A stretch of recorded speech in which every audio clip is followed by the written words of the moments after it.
Hello, students. I'm going to show you how to do this worksheet called Dominant and Recessive Dog Traits. I'm going to walk you through each question and explain them as I go. So hopefully this will help you get a better understanding of what some of the definitions mean and how to figure out genotypes and phenotypes. First thing I want you to notice on this worksheet is it says up here you do not have to turn this in to Mrs. Henderson. The reason I'm not making you turn it in is because I'm going over the answers to all the questions right now on this videotape. So it would be silly for me to force you to turn it in. So, number one, it says a dog has a genotype of EE. What is his phenotype? We need to look in this chart over here to see what EE means. Since these are lowercase letters, I know it's going to be a recessive trait. So I'm going to go to this column and look for E. E says, lowercase e means dropped ears. So this dog has a genotype of dropped ears, dropped ears. What is his phenotype? Phenotype is what the dog will look like. If he has two genes that both say dropped ears, then he's going to have dropped ears. So you can write, the dog will have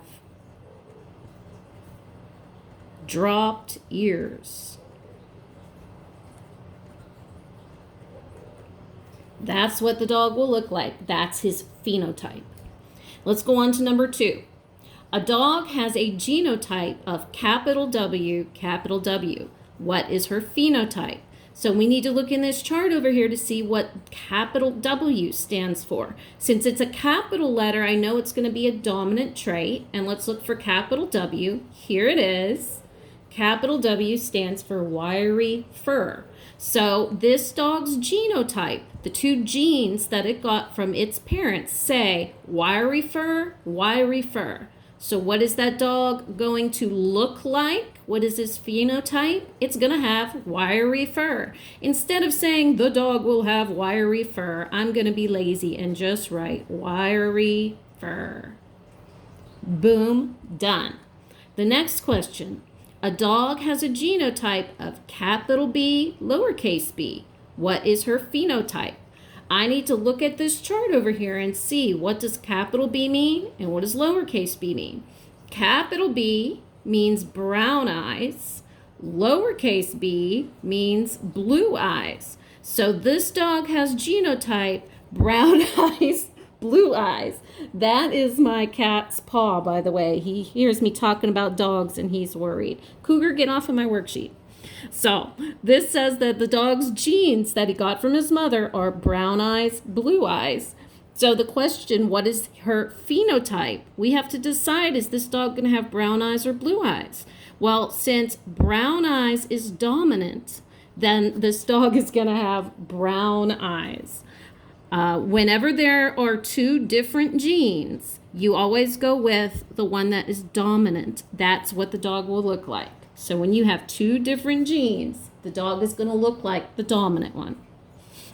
Number 5 asks, a dog has purebred dominant stick-up ears.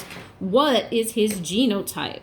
If you look at the hints on the second page of this worksheet that I gave you, it says that purebred dominant means that they have two of that same gene. So this dog's genotype is going to be two genes that both say dominant stick-up ears. So I'm going to go up to this chart and look for stick-up ears. Here it is right here, is capital E.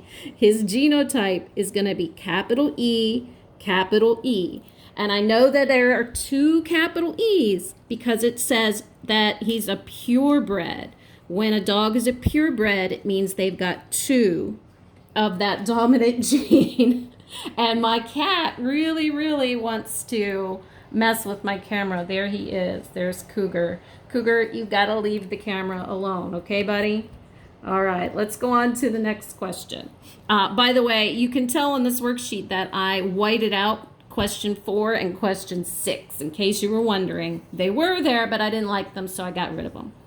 Question number 7 says, what genotypes is or are possible for a dog with large ears? So if we want to have a dog that has large ears, Here it is up in the chart. It's a capital L. Now remember that dogs have two genes though. So the dog could have two capital L genes. That would make the dog have large ears. But there are other possibilities. The dog could get one large gene from one parent and a small ear gene from the other parent. So the genotype could also be capital L, lowercase l.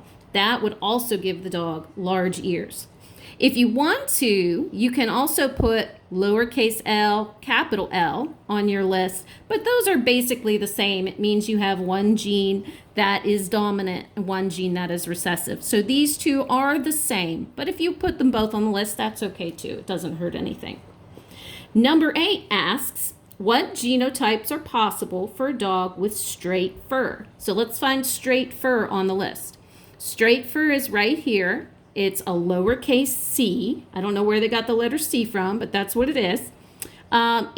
Since this trait is recessive, the only way the dog is going to have straight fur is if it has two lowercase c's, two recessive curly genes.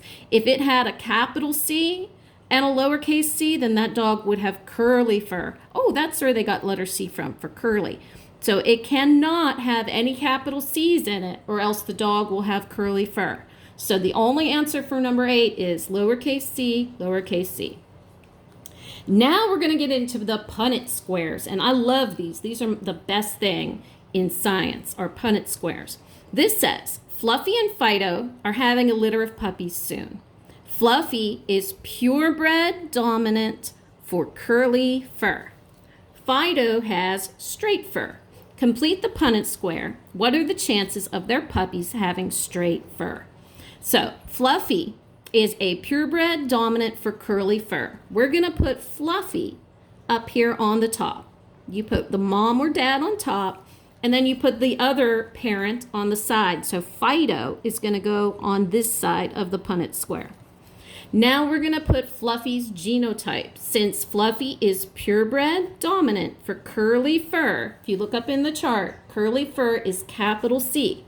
Since she's a purebred dominant curly fur, that means her genotype is capital C, capital C.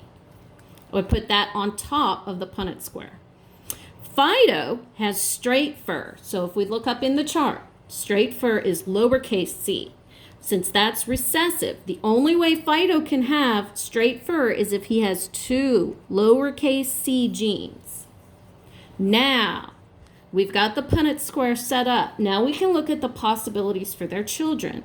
If Fluffy gives one of the puppies a capital C gene and Fido gives one of the puppies a lowercase c gene, then that puppy will have capital C, lowercase c. And so that dog, that puppy will have, let's see, curly fur, because capital C is dominant. So this one right here would have curly fur. Another possibility for their puppies is to get this capital C gene from Fluffy and this lowercase c gene from Fido. That is another curly fur dog. Capital C, lowercase c means curly fur. Now let's look at the bottom row. Take this capital C and put it with this lowercase c. Capital C, lowercase c means curly fur. And in this last square, we take this C and put it with this C. Capital C, lowercase c means curly fur. Now we can answer the question, what are the chances of their puppies having straight fur? Can their puppies have straight fur? No, they can't. In this Punnett square, every single square says curly. All of their puppies have to have curly fur. So it is a 0% chance that their puppies will have straight fur. This dominant curly gene from Fluffy is always going to be in the genotype for every puppy they have.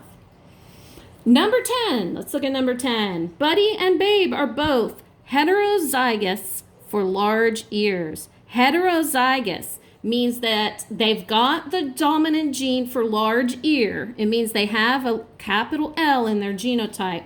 But this heterozygous word means that they have one recessive gene.